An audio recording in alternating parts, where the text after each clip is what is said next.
don't see and feel the same thing. We don't feel and see the same thing. When women are thinking, men are thinking one thing, men are thinking something totally, altogether different, and vice versa. So the feelings that we try to place on each other are one of our first stumbling blocks in being able to relate to one another. What you think I'm feeling, or I should be feeling, I'm not feeling because I'm not that type of being. I'm a different type of being. In the womb, after conception, at the 49th day, that is the day that divides the male and female from one another in the womb. All human beings are female until the 49th day. Then the male genitalia start to form, the male brain forms, testosterone is flooded into the system and makes something different. I say the male brain. The male brain and the female brain are different, two different brains. Some parts of the female brain are larger, some parts of the male brain is larger. Dealing with sexuality, the male brain in those areas dealing with sexuality could be up to 30 or 40 times larger than the female brain. You have, of course, offshoots of that. You have what they call in vitro homosexuals.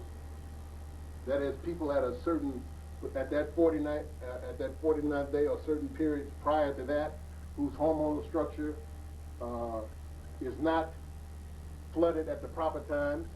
The male brain will not develop from the female brain, and you have a male who is then brain-wise locked into female mode. So he comes out and desires, from a female brain point of view, other men.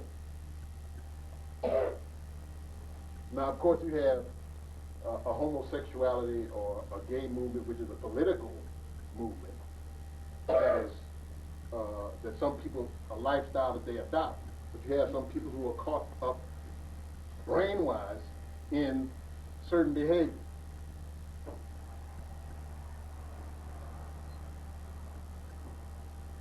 If we understand the structures or the foundational area of what our basic drives are, what our areas of contention will be later on in life, we can try to adjust our understanding of one another, because we have a false understanding of one another. Now, all male mammals, as I said before, are polygamous.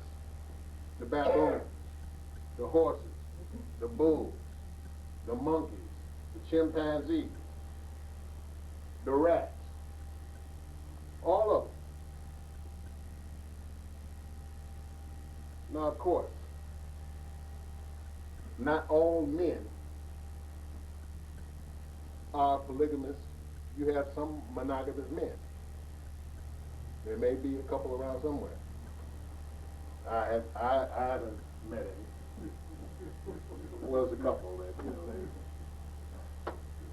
that's their thing. And I saw that little girl with two heads too. I talked about it on the program, the little girl with two heads. Or the two little girls on the one body with two heads. There are areas where the rules are broken. But the thing is that we have to understand that we cannot keep as men, because, see, polygamy puts the pressure on men to stand up, to be strong, to be responsible, to take charge of his world, to tell women what they want and what they need. Because if they don't, as men, get what they need, there will be in continual inner conflict and inner turmoil. Because this is what I want, but I can never have it. this is what I need, but I can never have it. So they cannot be internally secure and internally powerful themselves, inside of themselves, if they have these urges that they have to hold back to appease the woman in their life that they love. You can't never tell the truth. You always got to lie. You always got to be sneaking. You always got to be, saying you with Sankofa and we going over to the bookstore, and you ain't at the bookstore. You with, number 2.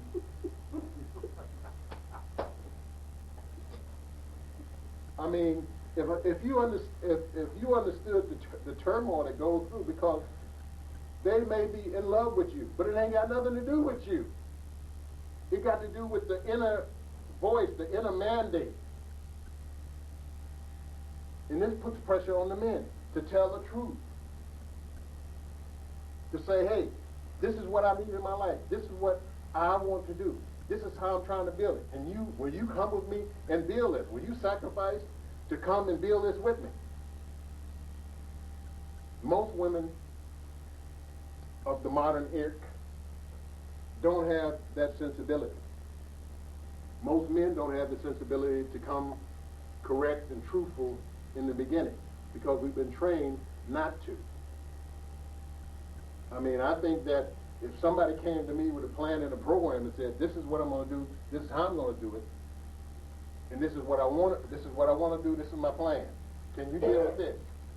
And come to you as an adult human being and say, this is what I want to do. And you say, okay, well, that ain't my thing, I can't do that. Then there's mutual respect between us, I respect you, you respect me, I ain't lied to you, we can be friends, say hi, passing and things like that, but we don't have to get entangled in each other's life.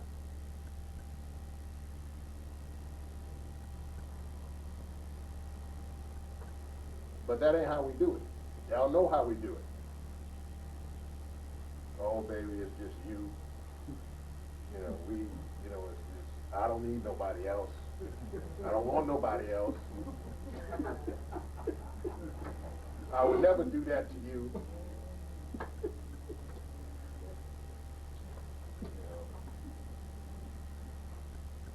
You know how we do. And the thing about it is, y'all know we be lying when we be lying. There's no man out here that you would want,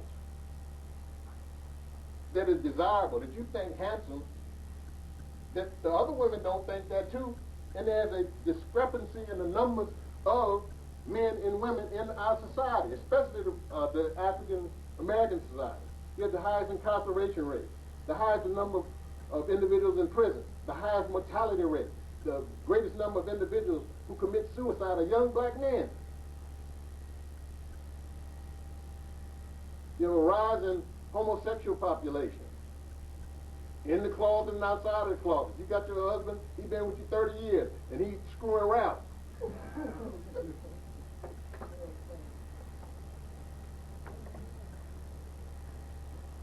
Then you got men who just don't like women. Then you got men who just ain't worth a damn to nobody, to nothing. Then you got the guys that stand out in front of the store and ask, can I get a quarter? Now when you add all that up, the homosexuals, the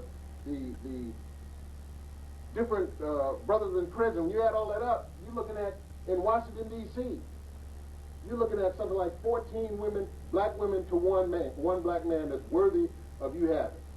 Now, if he married, what do the other 13 women do? You want for your sister what you want for yourself. It ain't the other way around. It ain't 13 men to one woman.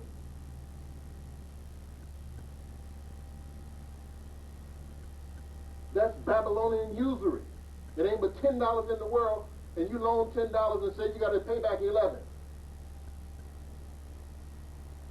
That's how they get you on your house note. That's why you buy a $100,000 house and pay $450,000 for it. That's how that matrix is set up, where they can say you can buy a $45,000 Mercedes-Benz and you can pay for it in 48 months. And you get a $45,000 house and you got to pay 30 years for it. It's the same $45,000 from the same bank.